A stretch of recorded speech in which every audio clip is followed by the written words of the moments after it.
Hello guys! Ito pong muli si Nanette ng Net Cooking. Dito pa rin tayo sa ating OC Sarap channel. So today ay mag-share po tayo ng isa na namang favorite ng mga Pinoy, traditional na Pilipino kakanin, Pinoy kakanin. Ito po ay ang espasol. Ito po ay request na naman sa atin. Kasi matagal po tayong hindi nakapag-share dito sa YouTube. So naipon yung mga request na sa atin. Kaya today ay gagawin ko po ang espasol. Plain espasol lang po ito. Pero optional, lalagyan po natin ng jackfruit o langka. Okay, ito po mga kailangan natin. Medyo matagal pong gawin ito. Kasi magto-toast tayo ng glutinous rice flour. So, ito po kailangan natin. Yung malagkit na powdered. So, glutinous rice flour. Ito po ay bubusahin natin o ito-toast natin. Then, kailangan po natin ng gata, coconut milk. So, nakita natin. So, bali na sa 3 cans siya. So, 600 ml. Ito po ay i-add natin itong syrup nung sweetened na jackfruit. Okay, so kailangan po natin ng sugar, condensed milk. At, gagamit po ako dito ng lemon. Pero, ang kailangan lang natin dito ay yung zest of lemon o yung skin niya, yung balat ng lemon. Okay, i-grate natin. Then sugar. Okay. So, konti lang naman yung ingredients, kaya lang medyo matagal pong gawin. Okay, so umpisahan na natin. Ang gagawin natin, uunahin muna natin itong glutinous rice flour. So, bubusahin natin sa kawali. Okay, so itabi muna natin itong ibang mga kailangan natin. Okay. Yung sugar, kung gusto nyo ng mas matamis, maglagay kayo, pero meron kasing condensed milk. Okay, so, itong zest of lemon, handa muna natin. So, ganyan lang, oh. I-grate lang natin siyang ganyan. Kung wala kayo nitong pang-grate ng lemon, pwede rin yung pang-grate ng cheese. Kung wala naman, ay pwede nyo namang gamitin yung knife. Kaya lang, so, syempre, kailangan manipis ang pagkaka-grate niya. Kasi, ihalo po natin ito doon sa, maganda kasi ito So, sa atin, ang ginagamit dayap. Kaya lang, wala dito nun. So, ito na lang. Kukuhanin ko po lahat yung balat nito. Okay? So, ngayon, ito naman, unahin natin itong glutinous rice flour. Ilagay lang natin dito sa kawali. Okay? Sa wok. Yan. Okay? So, ilagay natin dito. At ito po ay lulutuin natin. Ibubusahin natin ito. Dahan-dahan lang po ito kasi lumilipad yung flour niya, malalagyan yung bali tatapon siya. So, dahan-dahan lang. Okay. So, lulutuin natin ito. Ngayon, kailangan yung flame natin nasa lower heat lang tayo. So, ngayon, haluin natin. Gusto ko palang magpasalamat doon sa kaibigan ko, kay Verono. Binigyan ako ng ganito. May pangalan talagang Nanette. Diba, oh? Thank you, be. So, ito ay ito-toast natin. Dahan-dahan lang kasi tatapon siya Kaya kailangan medyo malaki yung ating wok o kawali na paglulutuan. Okay? Dahan-dahan lang paghalo kasi tumatapon. Pag nabigla tayo, so lilipad doon sa gilid. Okay. Kaya dapat mahina lang yung apoy kasi baka naman masunog. Okay. So itutuloy-tuloy lang po natin ito. Kailangan lang natin ng matyaga tayo dito. So malalaman natin kung pwede na ito pag maamoy na natin yung aroma nung toasted na flour. Okay. So, tutuloy-tuloy lang natin ito guys. Kasi medyo matagal po yung magbusan nito o mag-toast nito. Kailangan natin ng toasted na glutinous rice flour sa pagluluto ng espasol. Okay.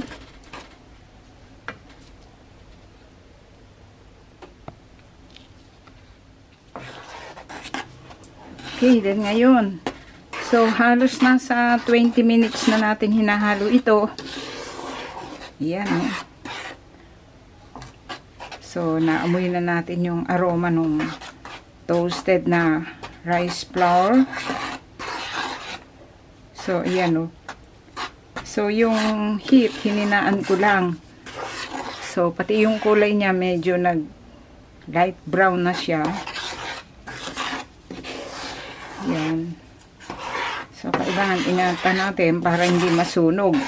So, itong medyo tumatapon-tapon na konti. Kasi mas naluluto siya, mas bumubuhag-hag yung flour.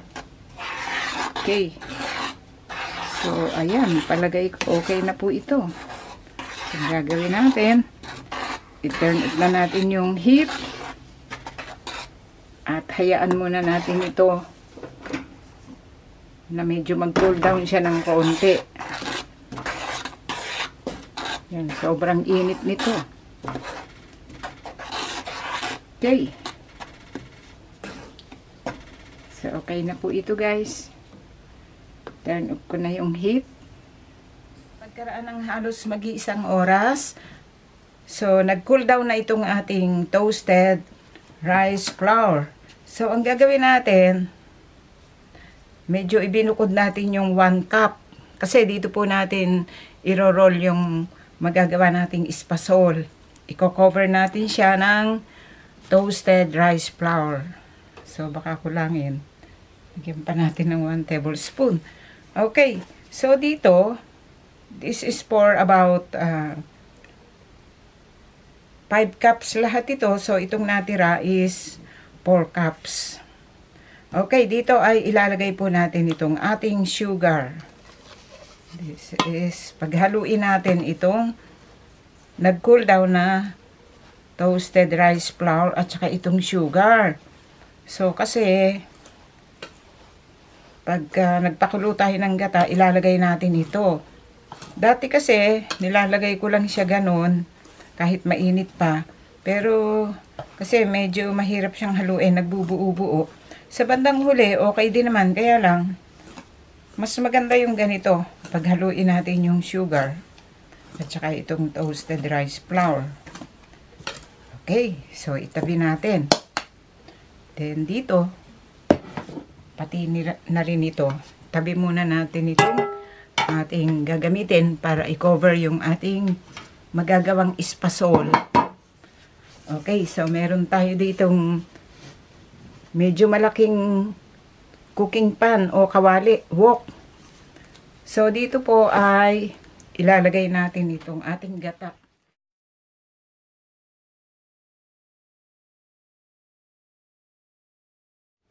Okay. So, ito po yung nasa lata. Okay.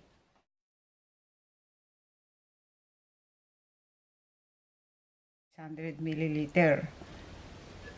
Then, itong syrup ng langka sa lata, ilagay natin. Then, dito, meron tayo ditong warm water for about 2 cups of warm, kasi para masimot yung gata.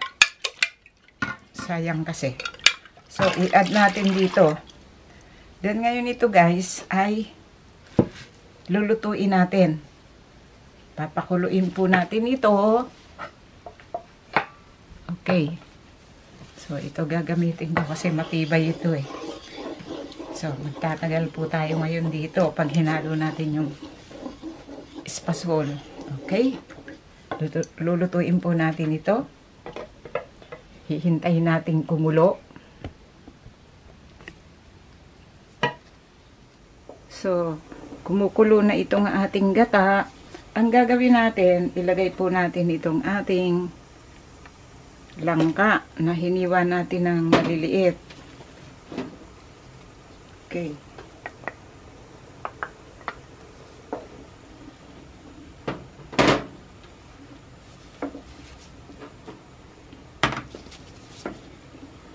Okay.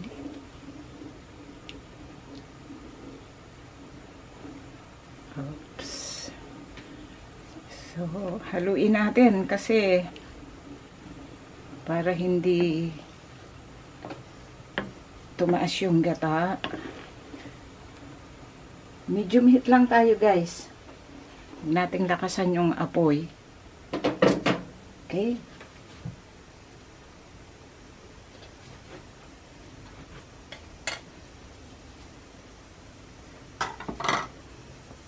Okay, then dito ilalagay natin ngayon itong ating glutinous rice flour, yung toasted, na pinaghalo nating sugar at flour. So, dahan-dahan lang habang hinahalo natin. So, hinaan pa natin yung apoy. Kailangan mahina lang yung flame natin dito, guys, kasi kaagad itong mabilis itong matutuyo. Kasi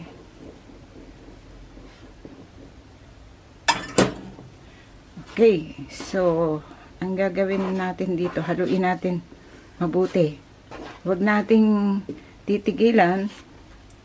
Alagaan po natin dito ng halo kasi mabilis itong matutuyo. Absorb ng gata yung, ay ng flour yung liquid. So, ang mangyayari, guys, dito tayo magtatagan. Kasi kailangan maging makunat itong ating gagawing espasol para maganda maging texture niya.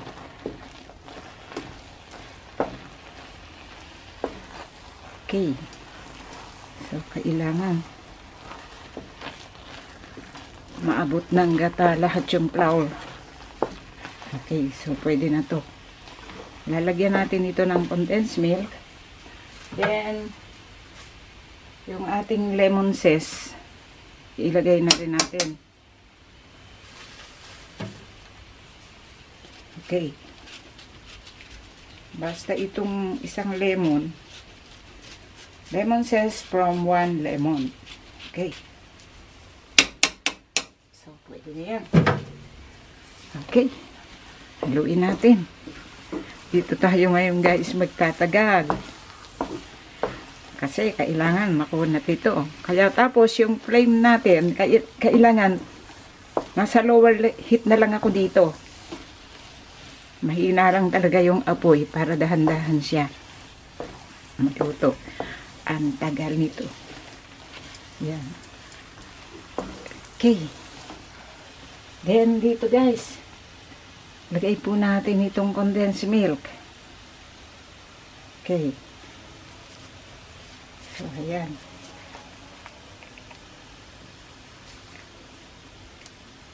Okay. Simutin natin ito. Nag-iisa ako dito. Dapat minsan may katulong itong gumagawa ng espasol eh. Kita kasi nung araw dun sa kuya ko. Yung kuya ko kasi magaling sa paggawa ng espasol. Kasi dun sa amin sa Bulacan, talagang very popular itong espasol. Ito po ay isa sa napaka-special na kakanin nating mga Pinoy. Minsan nga pinangre-regalo pa nila ito. Hindi po ito nawawala sa mga handaan. Tulad ng piyesta, Christmas, New Year at iba pang okasyon. Okay. So, dito po natin ibubuhos yung ating mga lakas sa paghahalo pag makunat na siya. Okay, tutuloy-tuloy lang natin ito, guys, hanggang makuha natin yung tamang texture nitong ating ginagawang espasol. Okay guys, so pagkaraan ng halos nasa 10 minutes na nating hinahalo ito, oh. So makunat na siya. Ang hirap haluin. Nakakaramdam na ako ng pagod, ah. Kaya lang parang hindi pa siya, konti pa, oh. Kasi yung loob niya, ang alam ko dito, dapat talaga smooth siya, eh. Lahat. Okay, tuloy natin. Konti pa ito. Another 10 minutes pa siguro. Ang hirap. Para po dyan sa mga nagbabawas ng calorie dyan. Tamang-tama ito. Hirap paluin. Konti nga lang ito, eh. Doon sa Bulacan noon. Pag piyestahan, malaki yung kanilang hinahaluan. Yung bang kawaling malaki. Kung tawagin, talyase. Pupunuin ng gata. Tapos yung gata, yung talagang galing sa press na niyog. Ang hirap paluin. Tapos balik-baliktad. Yan. Yan. Dapat kasi yung texture niya magpantay. Yung smooth. Tulad nito, oh, yan. Kasi pag sa loob, hindi pa siya smooth, eh. Pag bumabaliktad. Okay. Konti pa. Pag ganyan, guys. Hirap pala. Nakakaramdam na ako ng pagod talaga. Interesting naman siya. Okay. Okay, konti pa guys. Konting halo pa. Eto na. Palagay ko, pwede na to, eh. Inaabot na ako halos ng magte 30 minutes na to, guys. So, diba, oh, bilog na siya. Smooth na yung texture. Tapos, buong-buo na siyang umaangat. Kaya lang, pagod na rin ako.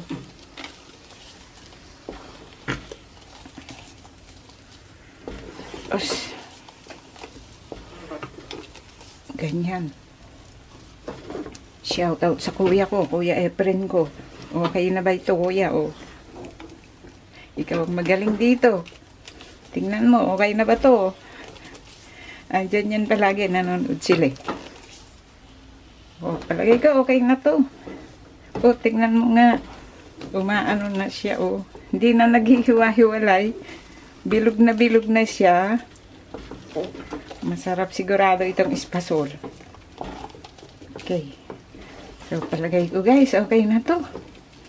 Tigilan ko na kasi pagod na ako, eh. Okay. So, turn off ko na yung heat at itatransfer na natin ito sa isang medyo malaking tray o bilao. Okay. Okay. Then ngayon guys, narito yung ating nagawang espasol. Okay, so okay na siya.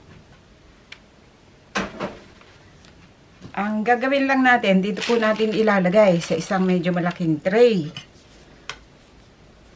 So, meron tayong natira dito yung ating toasted na glutinous rice flour.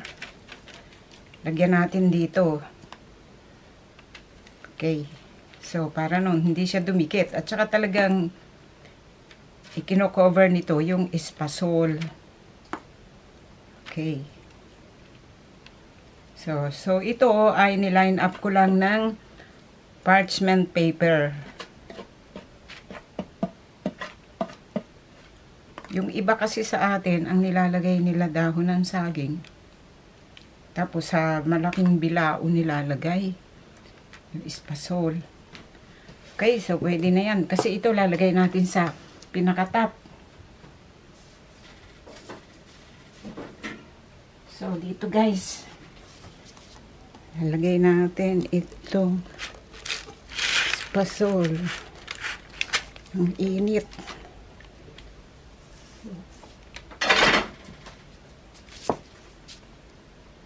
Tanggalin ko dito. Okay.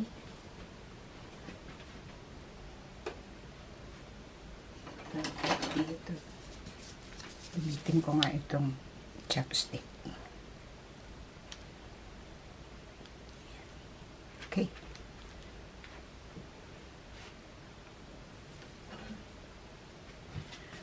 So, ang gagawin natin dito guys, ganyan natin. Gamitin natin yung kamay. I-flatten natin siya sa kabuuan nitong tray. Okay. So, ngayon, dito sa pinaka-top, lalagyan natin ganyan. Pero, hindi ko pa siya lalagyan kasi mainit pa eh. Ang init. Tapos guys, ito, pag lumamig na to, gugupit-gupitin natin. Depende sa gusto nating size o laki ng espasol. Then, tsaka natin nga iro-roll dito sa natirang toasted na glutinous rice flour. So, tapos puputi siya. Tingnan natin yan. Ganyan yan eh. Yan. Hindi ko muna siya lalagyan lahat kasi anyway, para sumingaw muna yung init. Yung ilalim kasi, nilagyan ko para hindi naman dumikit sa parchment paper. Okay. So, maghintay po tayong lumamig ito. At saka natin gugupit-gupitin. Pag ginugupit-gupit natin, habang kino-cover natin o iniro-roll dito sa glutinous rice flour or toasted na glutinous rice flour. Okay, then ngayon guys, pagkaraan ng halos magdadalawang oras. Okay, narito na yung ating ginawang espasol. So, palagay ko nag-cool down na siya. So, tinakpan lang natin ito kasi para nun hindi makulob yung init para sumingaw siya. Okay, ang gagawin natin dito guys ngayon ay gugupit-gupitin na natin ito. Depende guys sa gusto nyong size. So, ngayon ito, ilagay na natin lahat itong ano ba yan? Gabok, alikabok. Alikabok nga ba? Yan. Tapos, kasi ano na siya, nag-cool down na siya completely eh. Ito guys, hindi ito nilalagay sa rep. Kasi ititigas siya. So, ang gagawin natin, gugupit-gupitin natin. Umpisahan natin dito sa gilid.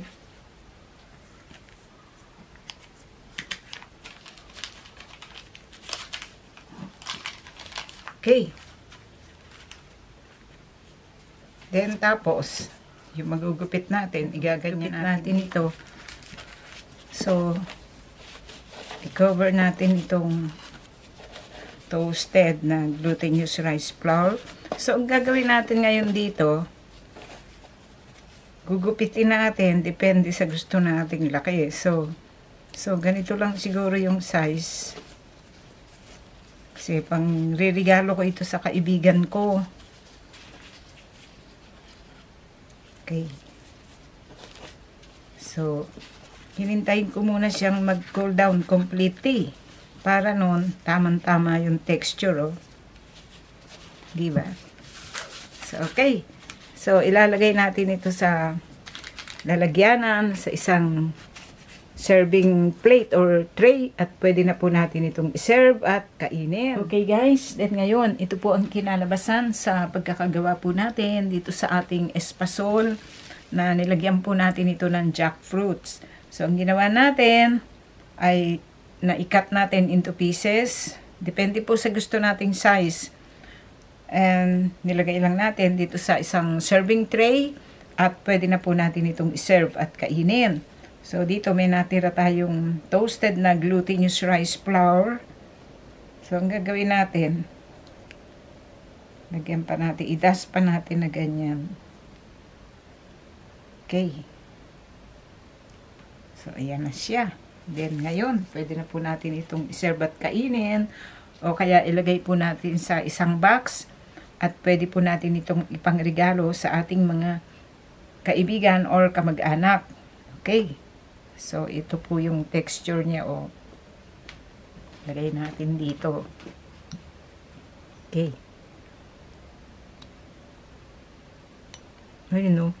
Yun lang ka pag kinain mo. Ang sarap. Lasang lasa yung flavor.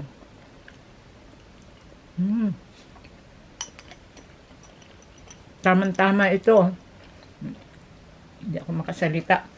Pag meron tayong mainit na kape or tea. Okay. Sana po nagustuhan nyo ang pagkakagawa po natin dito. Marami pong salamat. Ito pong muli si Nanette ng Net Cooking. Dito pa rin tayo sa ating Oy Si Sarap channel. Thank you po. Bye!